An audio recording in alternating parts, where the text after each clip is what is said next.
here's Brody Brazil. So if the Tampa Bay Rays really are planning on staying in the Tampa Bay region, it just feels like things are getting extremely more difficult by the weeks and months, especially as it relates to potential future stadium locations, because they're starting to dwindle. You can cross another one off the board. This is the Ybor Harbor site, and yes, I know I'm pronouncing that correctly now, thanks to everybody in the comment section, but this is a site that the team considered back in 2022, and I know by 2023 it was kind of crossed off the list, and the Rays had pivoted to staying in St. Pete and doing something right next to Tropicana Field. But at one point, and even still as recent as the last handful of months, this was an option for the team to build a new ballpark in Tampa. Like, move away from St. Pete, but stay in the region and move to Tampa. And this is a waterfront location. There was also the Gasworx region, which was also ruled out by the developer. They basically said, we've spoken for all of our acreage and we don't have room for you anymore.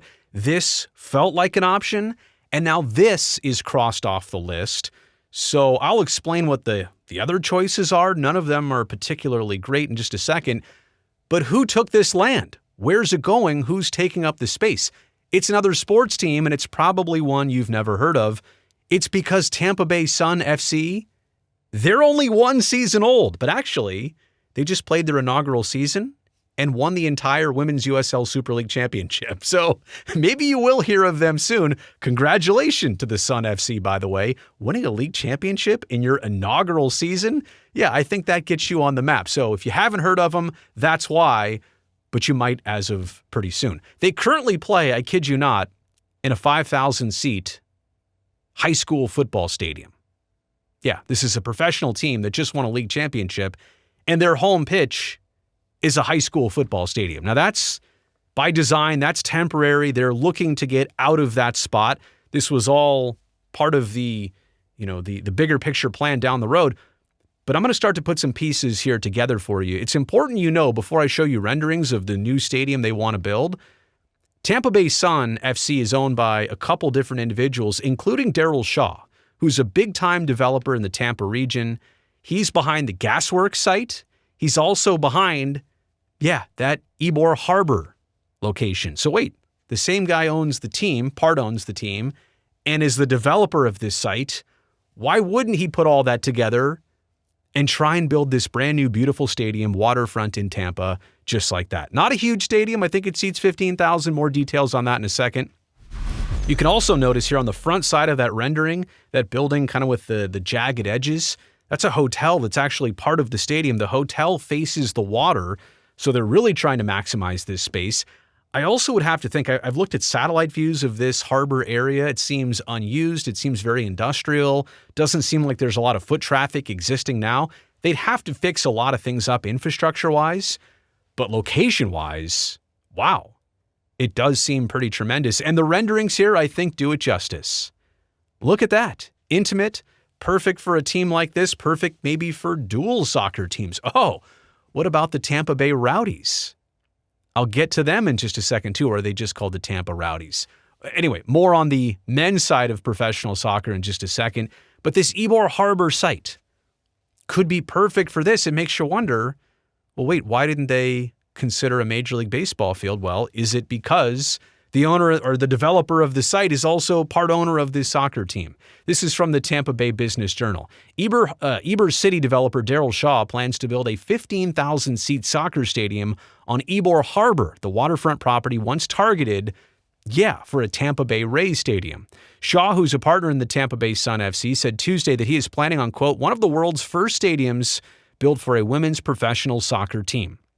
The team has been playing at Blake High School's Riverfront Stadium, which was always meant to be a temporary home, like I explained, but it's still kind of amusing that that's how they started. That was their origin. The Ybor Harbor site is 33 acres. The land has already been approved for multi-purpose use by Tampa City Council. There's nothing holding that stadium project back, that soccer stadium project back. I mean, when I say the Rays are crossed off the list here of contention, they're crossed off. Like, they will not be able to build on this site if Shaw and his people actually go forward with it. They're targeting a 15,000-seat soccer stadium with that attached hotel. The development also includes in the bigger picture plan 500,000 square feet of office space, 150,000 square feet of retail space. Stadium they want to host not only soccer, but concerts and festivals and other community events. They really want to bolster this neighborhood. So in terms of options that the Rays would even have for staying in Tampa or St. Pete, again, that list, it's right here, and things are dwindling. All of the good options are gone. And I'm not saying St. Pete was ever a really good option to begin with, but it's where the Rays had been playing. It's where they wanted to stay. It's the deal that they proposed that the city of St. Pete and Pinellas County approved, then the Rays backed out. And that's why I put a big red X next to St. Petersburg. The mayor there, politicians there, they are still pretty upset, for lack of a better word, at the Rays for pitching this deal, one that got approved, one that the Rays backed out of. It seems to me like St. Pete will not do any other deal with the Rays so long as their owner remains as Stuart Sternberg. So kind of cross St. Pete off any list, as far as I can see right now. Tampa and the Gasworx site, it was good because it was close to downtown. A lot of land there, a lot more space, but the developer has said, we already have plans. We don't have any room for a baseball stadium anymore. Now kind of the same thing with the Ybor Harbor site, the Ybor City site. Cross that one off the list. The developer's going to build a soccer stadium for his team there.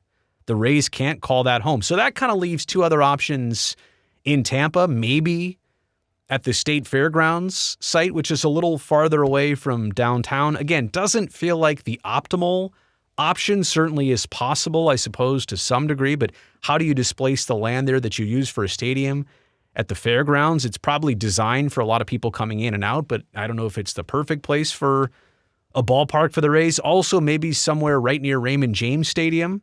You could kind of keep things a little bit centralized. Actually, where the Rays are playing right now, it's Steinbrenner Field, also right by the airport. But again, not the sexy option, right? Not the waterfront ballpark, not the forever home that you were hoping to build for the Rays. And so, yeah, it presents another option and another avenue for the Rays to really try out or consider Orlando. I'm not somebody who enjoys bringing that up, by the way. For those of you in Tampa watching this, I'm just painting this picture. I've seen this movie before, and when the options start to dwindle, no matter whose fault it is, I think we can all understand the reality of the odds and percentages here. Let me also give you some bonus information.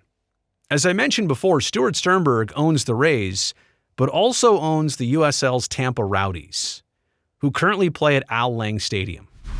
That stadium, by the way, in St. Petersburg, was recently considered to be demolished and replaced by the mayor for an arts and cultural center. Now, Al Lang Stadium is historic to a lot of people in this area. So the thought of tearing it down, first off, replacing it with anything, is going to have a lot of people feeling a lot of different bad ways about it. So I don't know the reality of that, but the fact that that was even considered, that the Rowdies wouldn't have a home, and oh, by the way, now we're building a brand new soccer stadium in Tampa. Is there something going on here? Could the Rowdies also move to this new stadium? I know it's going to be built specifically for women's soccer, but I would imagine a men's team could play there too. What does all this mean behind the scenes? What's the negotiating? There's more to this than we understand or know right now.